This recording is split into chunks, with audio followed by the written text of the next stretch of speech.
is Marco. I'm a PhD student of computer vision in robotics from Spain, but I'm doing 2 years of scholarship here at A-STAR at the Human Language Technology Department. And I'm not by any means an expert on Git or anything like that. But that's why I'm here. So I found out this cool article and I talked to CJ and I was like, maybe we should make a talk about it. And he was, hey, why don't you make a talk about it?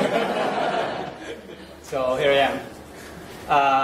Yeah, I thought it was a good opportunity to learn a bit more about it because I really think that everyone, like a lot of people and me, you get these comments that you know, and until you screw up, like we saw before, you don't learn anymore.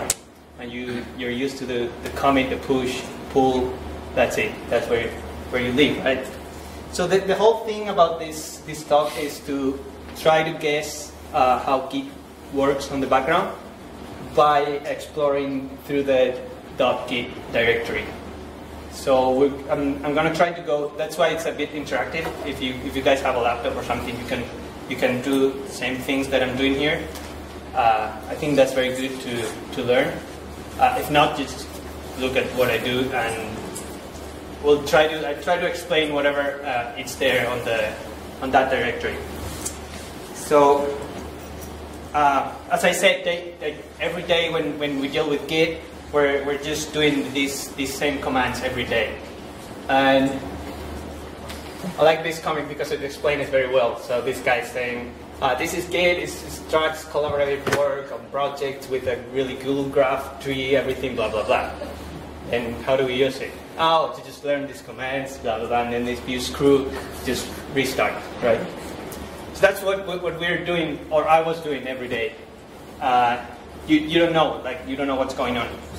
So by learning a bit more how it works, I think it's better to understand what we're really doing, and once we screw up, we can actually know what is happening and how to properly solve it, not just run from some commands that we're copying from Stack Overflow, and then this command is not working, I'm just going to run another one, and I'm going to run another one, and then you screw it up by more and more and more, and then it's a big ball, and then you have to ask the Git expert on the house, right?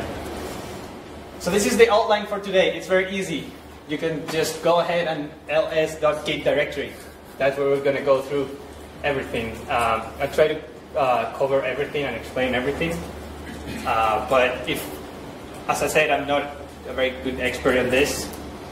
But if you see any problems or something that I did wrong, you can point it out. Or if you have any questions at any point, raise your hand. So we make sure that everyone is understanding what we're doing. So let's our hands dirty and start working on it. So first thing, we're going to start doing a Git repository, right?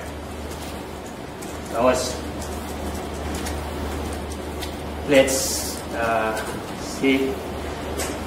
I'll do a Git repo. I'll make this. This is going to be my Git repo, right? Make this directory, and I'll do an init that. So that's how we start the Git repository. And what happens is, it apparently didn't happen anything, but there's this little hidden directory that actually stores all the information for Git. This is the directory that is created when we run the first command for the init, and it contains all the information for Git to work, and if we move it around, it will grab all that information around. Actually, recently there was this post on Hacker News, very famous one, that 1 out of 600 major websites had this directory exposed. So if you download it and just do a Git reset, you can get the whole code of the website. So be careful with it. it contains the whole history and everything about Git in it. So if you remove it, you remove Git. Let's continue. Well, let's go ahead with git config. This little file here. So we see what git config has. It's a bunch of flags by default that Git has. So this is where all remotes are going to be the usernames, emails. So like if we add a remote or something, it will show up here. We do, I think it's, if we add a remote add name and the server URL, some URL. It's not going to work, but it's just so if you see, that's where the information about the remote goes. So it's actually basically the same. You can't manually edit. It's not recommended, but you can do it. It'll work. Your name will also go there. Your emails. You can configure the global ones, or if you configure a local one, it will come in this file. Everything related with the configuration for the repo will go there. There's also the description file. So this description file, it says a named repository, blah blah blah. So this belongs to an old version, kind of an old version of GitHub. It's called GitWeb, and I've never seen it. Actually, just I learned it when I started preparing this presentation. But it used to be there. It's still there if you guys want to use it. Basically, it just shows your repository history, comments, and everything. Let's go ahead. Hooks. Hooks are basically scripts that we can run at any meaningful time on the Git phase. If we get into the hooks directory, we can see a bunch of samples from Git already. So these samples, if you want to run them, you only need to basically remove the .sample from the name. There are scripts in. There are scripts written in regular shell with a bit of Perl somewhere, sadly, and they are the phase that they're executed. It's because of their name. So pre-push will run before you run a push. Pre-commit will run before the commit is done. So all this, and as I said, only just removing the .sample will make them available. You can use this for. I was using a push hook for website deployment. I don't actually know if that's the good way to do it, but that's the only way I knew by the time. You can use that to, I don't know, for check commits, comments, whatever you want. And you could also these files are on shell script. You can use any other executable script. You can make it in Python if you want, or any other language. Info exclude. This guy is pretty simple. It's basically a git ignore, but local for your repository. So if we it's an info exclude. Basically, what it says is whatever you put here, it will be excluded. You have some patterns there you can use for your files if you're coding in C, and that's it. It's local. It won't be shared among the repositories like git ignore. So let's go ahead. Objects. This is the main part. Objects right here. It's almost empty now. So objects is where mainly the whole repository will go, the main information of the repository will go. It will go in the form of blobs, which are stored by when we do a git add, and they represent the content of a file. Then we will also have trees, which are stored when a commit is made, and they will represent a directory in Git. These trees and blobs, it's how mainly everything is, the directories and files are stored in Git. Then we will have the commits and the tags, which are basically, commits will have, we'll see this later, commits will have a pointer to the tree and then a pointer to the commit further, so we can know the history. And then tags are just like labeled that it's attached to a commit, so it's basically a pointer to a commit. Then we get info and repack. Info apparently is to store some info about objects, but to be honest, I haven't seen any info yet. Like I actually was going through my main repositories looking if there's something on the info directory, but I couldn't find anything. So if you guys have something on there, I'll be happy to know about it. Pack. That's where when these thresholds are there's some thresholds on Git, and then it will run optimization, and then it will pack the objects into files, and it will go there in the pack directory.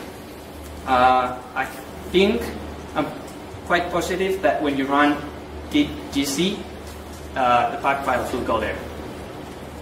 It will get rid of some orphan blobs, and then we'll pack some stuff into the pack directory. So we're going to play a bit around about this. The main thing, most important thing to know is that everything in Git can be reached with a correct hash. So everything that we saw here, blobs, trees, commit, tags, that's all hashes. So if you find a hash, you got that. So it's very important to get to know how these hashes work. So we're going to play around, and we're going to see how this works. I'm going to go back to my working directory. So this is my main working directory. I don't have anything yet. I'm going to make data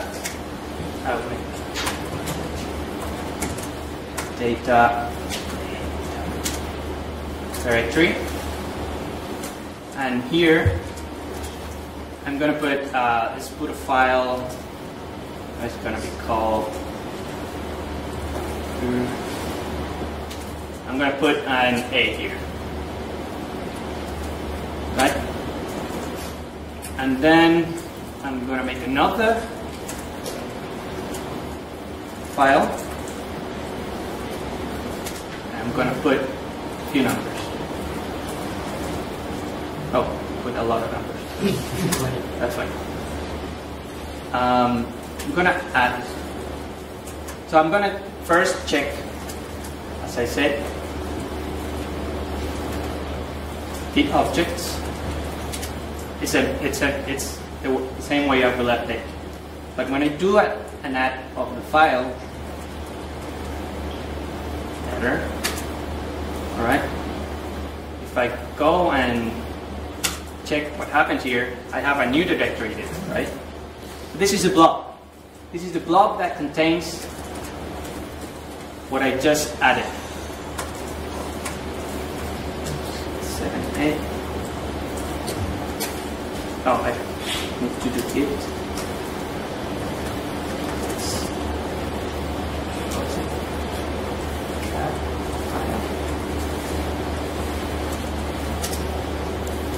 Oh. Right. So what happens now? So these blob files are compressed. So and they have a hash, right? So the hash is splitted.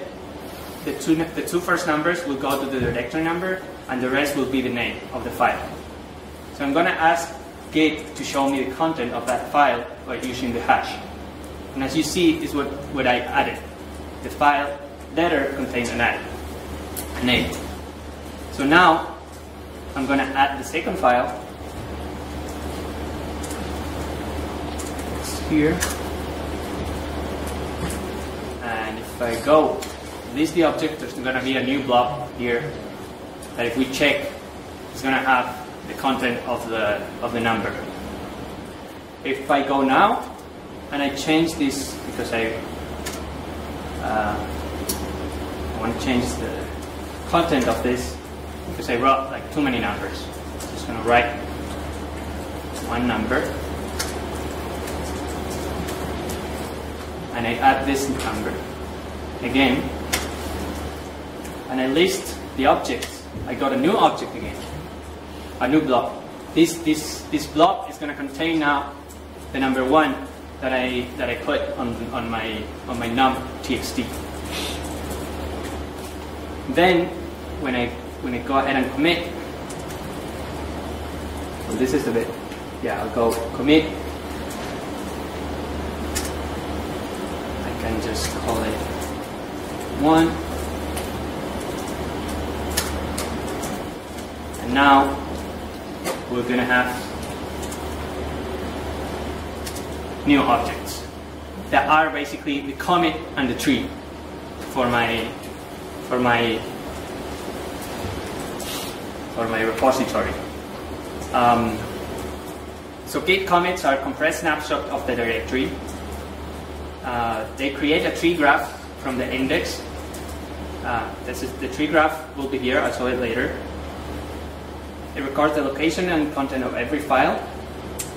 It contains the blobs and trees and a hash to a current commit. We look, well, things before, after. So I'm going to show the one.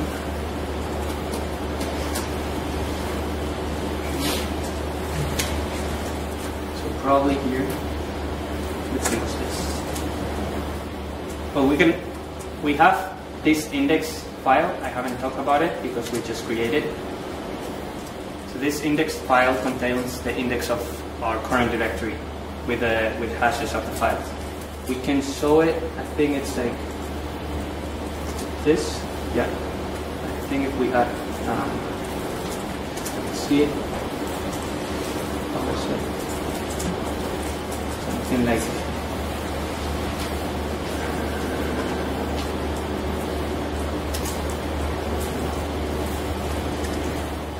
Well, the whole idea of the index is to contain the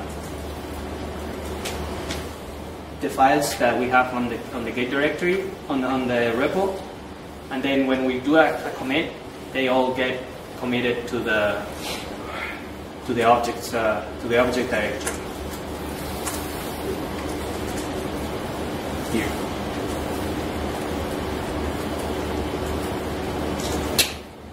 So I'll go back to the object directory, but I want to talk to the head now because we did some commits. Well, as you can see here, that's how in the picture down there, that's how the repo looks like now. So we have a commit called A1 that points to the root, and then it points to the data that is a tree, and it points to the 2 blobs that we have as files. So this head file that we have here basically points to the head. It's just, as I said before, everything is a hash, right? So the head points to refs heads master, which if we go to refs heads master, it's basically a hash. And if we show what's in this file, in this object, we need to do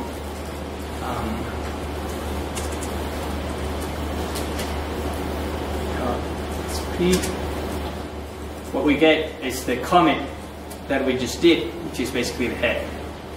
As we see, the commit has another hash, which is the tree which the commit is pointing to. If we go to the tree, we can see this tree contains a hash to another tree that's called data. Go to data. Oh, I think I screwed it. So yeah, you can see this. Right? Yeah. So here you have the two blobs that we committed, and if we open this, we can access the information, the data that we had committed. So yeah, so basically head it's a pointer, as you can see on the picture. It's a pointer to master, that it's a pointer to head. So this is all the graph that we were talking about. Let's keep adding stuff. So if we add a number, that's gonna add. I'm gonna change this file again. Data. And I'm going to change this for 2,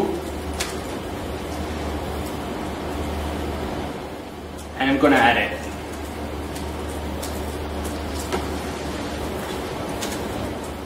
This is going to create a new block, as you can see here. It's going to be a block floating there. Nothing is pointing to it because I haven't committed. This just that this information is in the objects directory. So if I go ahead and commit.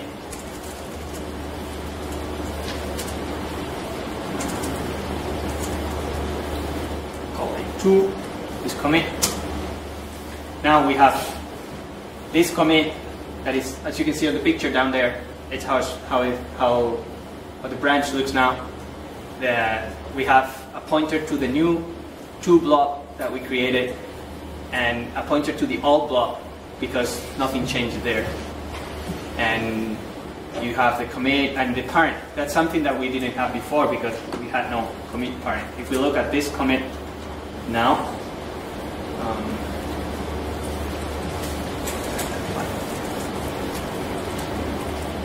look at this commit now, you can see there's a parent there that wasn't before here.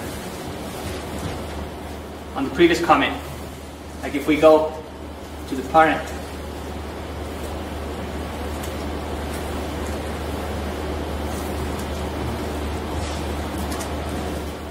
it has no parent because it's the first commit. So that's how commits are stored in, basically like a rough idea of how commits are stored in Git. Ref heads. Let's go to ref heads. We'll keep on coming back to the object directory because it's where pretty much everything goes on. The rest is just pointers. Refs has this these pointers to heads or tags that we have on our directory, on our Git repo. So no, oops. Refs heads, right? So we have one head that is the master one. Oh wait, we have to do cat. And this one is pointing to the last commit that we just did. If I go ahead and create a new branch,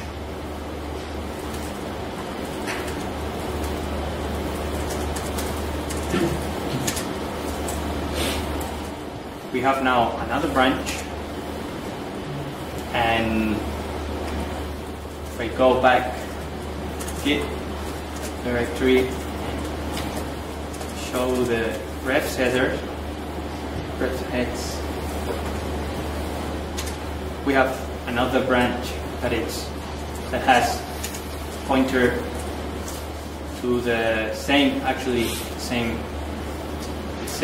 commit, because both are pretty much the same. We just created it, right? And the other part of refs is the tags that we will go through that later. I'll create a tag and we'll see how it goes. So going back to objects, we're going to see how a checkout will behave. If we look at the history, we have two commits, right? A1, A2. We're going to go back to the A1.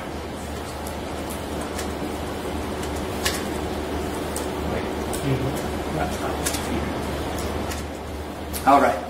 So we got out. We're now, as we can read here, we're now detached from the master. And it basically looks like the picture over there. So head is now pointing to the first commit. So if we now do cat get head, this file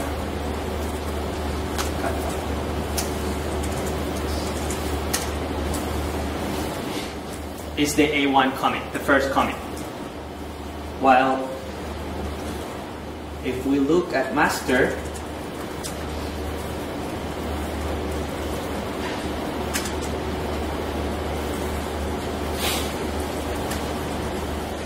file is the second commit. So we can see on the picture over there. Head is pointed to the first commit, master is pointed to the second commit. Let's now do something on this file. Let's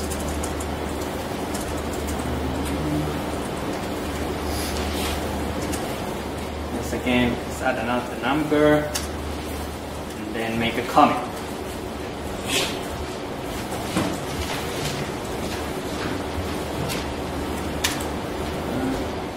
Oh, I didn't add. All right. Now we made a comment. We have three commits. We have two commits. We have A1 and A3 because we were pointing to A1, right? So we have two commits. Now we can make another branch.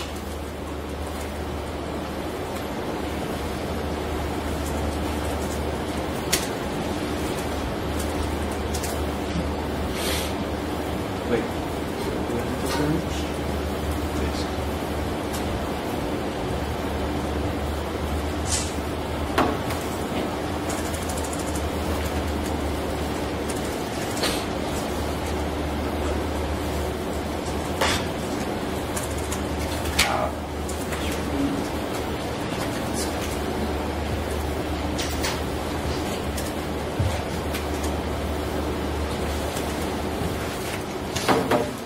So we have this new branch that we created, and it's, if we go, it's pointing to the, we go to Git res heads.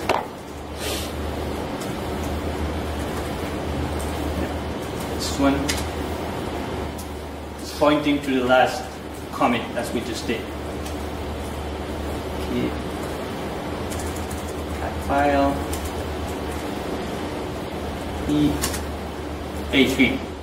So now it looks like the picture down there where we have a new branch pointing to A3 and a head pointing to that new branch. And we left master aside. So this is how objects work. Tags are mainly used for tags as we left before. This directory here, refs, this directory here, and it's mainly a pointer to a commit. It's used usually to tag one of these commits as a revision. So, for example, this is for tagging git tag. I'm going to tag this as revision 2.1, and this is the 10.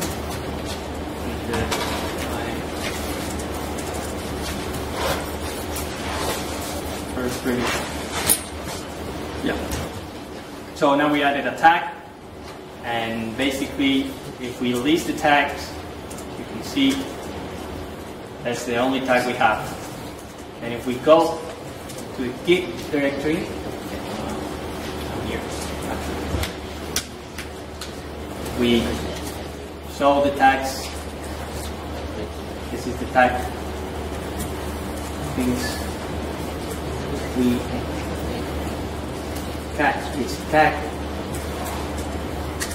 You can see the hash of this tag, which is stored in the object directory. And if we get the contents of this object, we can see that's the information for the tag, and this is the commit that the tag is pointing to. So again, it should be, if I'm not wrong, commit 3, right? Which is the commit that we just tagged. Okay, commit 3 that we just did. The parent goes to commit 2, and the parent of the commit 2 goes to commit 1. Yeah, so this is basically it from here. There's this branches directory here that used to be used for some information regarding branches, basically, obviously. At some point, they remove it, but it's back again because it was so breaking some builds or something. It's only created when Git init is made, but it's never used. It's only checked, so it doesn't break the builds before that. The index is contained in the index directories, as I said, and I think that basically covers everything. So yeah, here you have the references I used to learn about all these files in the .git directory, and basically that's it. If you guys have any questions or any comments, I'm happy to try to answer it. Thank you. And then you mentioned there was an exclude file. So my question, what's the difference between a git ignore and the exclude file inside the .git folder? So basically the git ignore is shared. It's shared among all the repositories. But this one is only local to your repository. It won't be committed. Oh right, okay, got it. Right. So basically, not the hooks. The hooks won't be committed. So basically, I think it's only objects and refs that will be committed. Okay. So it's not everything goes to the repo there.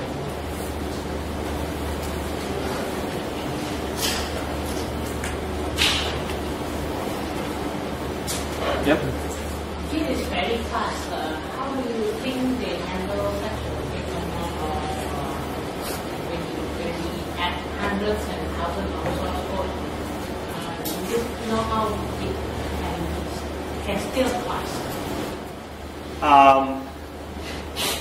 Personally, I don't think Git clone is fast. Git clone is pretty slow. It should be at least as fast as a copy of the repository, but it's not. I don't know why it's that, to be honest. But I think it's kind of slower than that. On the other hand, they as I said, in this pack file, that is here in objects, that's where they manage to compress some of the old files that are not used. So also that helps with making it faster. Yeah. Okay. What happens is that there's a hash collision. Is there any chance of that? Apparently there's not. They use SHA-1, so I don't think there's much chances of getting a collision there. Apparently the chance of a hash collision is less than the number of grains of sand on the earth. Okay. Yeah. Git history is stored in the local. So let's say the objects, how much is stored inside your own local repo?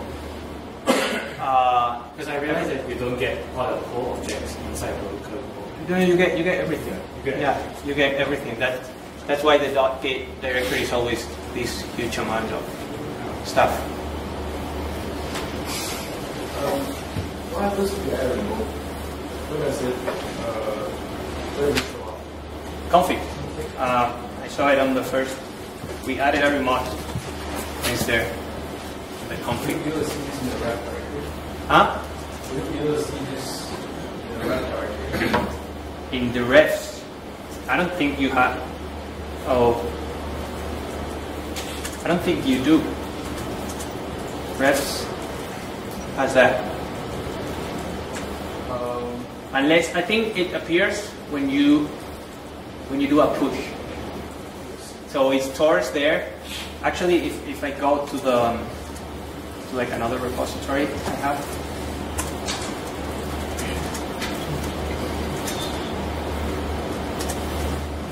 Yeah, until you do a push, it won't appear there. So once you do a push, I think it stores here the, if I'm not wrong, the commits, the information about the commits you're doing there. But I'm not quite sure. So you get, because here I have Git and X, so it's another extension, so it adds some stuff.